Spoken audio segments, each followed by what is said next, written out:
So hey guys, welcome to another video. And आज बात करेंगे जो स्टडी का गैप होता है उस पे। तो भाई मोस्ट ऑफ स्टूडेंट्स के जो मेजर प्रॉब्लम होती है वो गैप वाली होती है। फिर चाहे आपने ग्रेजुएशन की हुई है या +2 की हुई है, और गैप के कारण भाई काफ़ी बंदे रिफ्यूज़ल का भी सामना करते हैं, और ख़ासकर ऑस्ट्रेलिया और न्यूजीलैंड की अगर फाइल लगा रहे हैं तो आज बात करेंगे अगर आप ऑस्ट्रेलिया के लिए अप्लाई करना चाहते हो और आपका स्टडी गैप है तो आप उसे कैसे कवर कर सकते हो। एंड इसके साथ मैं आपको ये भी बताऊंगा कि कितना गैप एक्सेप्टेबल है ग्रेजुएशन पे और +2 दोनों पे। तो अपने पहले +2 वालों की बात कर लेते हैं। देखो, अगर आपने +2 की हुई है तो यहाँ पे जो जेन्युइनली जो गैप एक्सेप्टेबल है जो +2 वालों के लिए वो है सिर्फ 6 मंथ का। अगर उसके ऊपर गैप है 1 या 2 साल का गैप है तो उसको आपको प्रॉपर तरीके से जस्टिफाई करना पड़ेगा और जीटी में मेंशन करना पड़ेगा।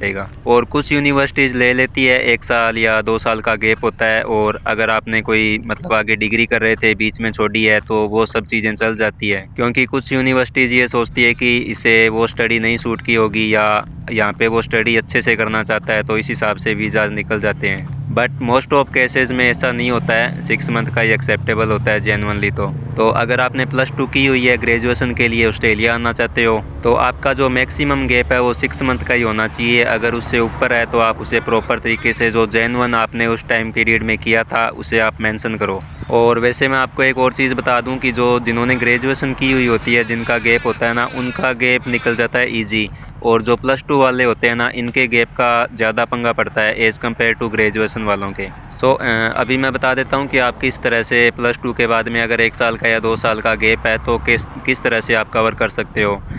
आपने सुना होगा कि एजेंट बोल देते हैं कि कोई डिप्लोमा लगा देंगे और गैप कवर हो जाएगा, 1 साल का या 2 साल का डिप्लोमा लगा देंगे, लेकिन उसके बाद भी रिफ्यूज़ल आ जाती है। तो उसके कारण क्या है मैं बताता हूँ आपको। भाई वो डिप्लोमा तो लगा देते हैं एजेंट, लेकिन आपकी जो स्टडी होती है जो आपने +2 में स्टडी की हुई है, स्कूल में स्टडी की हुई है, उससे रिलेवेंट नहीं लगाता है। तो आप एक चीज़ का हमेशा ध्यान रखना, अगर आप गैप फिल कर रहे हो तो उसमें जो भी चीज़ आप चाहे एक्सपीरियंस है, चाहे कोई डिप्लोमा है, कुछ भी लगा रहे हो, स्टडी का वर्क का कुछ भी लगवा रहे हो, तो उसको उस हिसाब से लगाना कि वो आपकी स्टडी से रिलेवेंट ही लगे।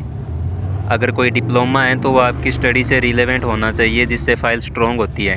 एंड +2 वाले ज़्यादा वर्क एक्सपीरियंस का ये सब कुछ इतना ज़्यादा नहीं लगा सकते हैं, ये सिर्फ ग्रेजुएशन वाले ही लगा सकते हैं। तो आपको डिप्लोमा वगैरह ये सब लगाना पड़ेगा। तो अब बात कर लेते हैं भाई ग्रेजुएशन वालों की, जिनका ओबियसली मेरी तरह गैप भी ज़्यादा ही होगा, किसी का 5, किसी का 6 साल, किसी का 7, किसी का 8 साल। तो वो बंदे किस तरह से कवर कर सकते हैं गैप को।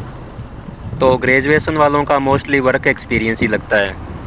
अगर आप कोई प्राइवेट जॉब कर रहे हो, आपकी प्रॉपर सैलरी आ रही है पर मंथ आपके अकाउंट में, और या फिर आप कोई जेन्युइन वर्क कर रहे हो, बिजनेस कर रहे हो, कुछ भी कर रहे हो, अगर आपका जेन्युइन है फिर तो आप उसी बेस पे लगवा सकते हो, वही आपका एक्सपीरियंस लेटर बन जाएगा और आपके कोई दिक्कत भी नहीं आएगी अगर जेन्युइन है तो। अब उनकी बात कर लेते हैं जिनके पास कोई वर्क एक्सपीरियंस नहीं है, जिसने कोई मतलब ऐसे काम नहीं किया है जिसके उसके पास प्रूफ हो। तो उस केस में क्या होता है कि आपका डिप्लोमा प्लस वर्क एक्सपीरियंस दोनों आप लगा सकते हो। बट इसमें कंडीशन ये रहती है कि जो आप डिप्लोमा और वर्क एक्सपीरियंस दोनों मेंशन कर रहे हो वो दोनों भी आपकी जो ग्रेजुएशन आपने की हुई है जिस फील्ड में, उससे रिलेट होना चाहिए। अगर आपकी तीनों चीज़ें एक दूसरे से रिलेवेंट होगी तो काफ़ी स्ट्रॉन्ग होगी आपकी फ़ाइल और रिफ्यूज़ल के चांसेस भी कम हो जाएंगे। एंड किसी का गैप भाई इससे भी ज़्यादा है, 10 साल से ज़्यादा है, और कोई भी वर्क एक्सपीरियंस कुछ भी नहीं है, और जिसको ज़्यादा पैसे भी नहीं लगाने हैं, तो उनके लिए ऑप्शन बचता है कि आप पाथवेज ट्राई कर सकते हो कोई छोटी कंट्री का। कोई भी आप 1 साल की 2 साल की स्टडी करके वहाँ से आप उसके बाद में आपका गैप पूरा का पूरा गैप निकल जाएगा, उसके बाद में आप ऑस्ट्रेलिया के लिए ट्राई कर सकते हो। तो यही चीज़ें होती हैं, अगर आप गैप फिल कर रहे हो, गैप को कवर कर रहे हो, तो एक चीज़ का हमेशा ध्यान रखना चाहिए, आप +2 के बाद में कर रहे हो या फिर ग्रेजुएशन के बाद में कर रहे हो, आप जो भी एक्सपीरियंस डिप्लोमा कुछ भी लगा रहे हो, आपकी पास्ट की और जिस स्टडी पे आप जा रहे हो ऑस्ट्रेलिया, जो स्टडी पे आप जा रहे हो, उन दोनों से रिलेट करना चाहिए, तभी आपकी फ़ाइल स्ट्रॉन्ग होगी और आपकी जो रिफ्यूज़ल है वो भी नहीं आएगी। तो यही था भाई आज की वीडियो में। अगर वीडियो अच्छी लगी तो लाइक कर देना, एंड ऐसी और इन्फॉर्मेटिव वीडियोज़ के लिए चैनल को सब्सक्राइब भी कर लेना।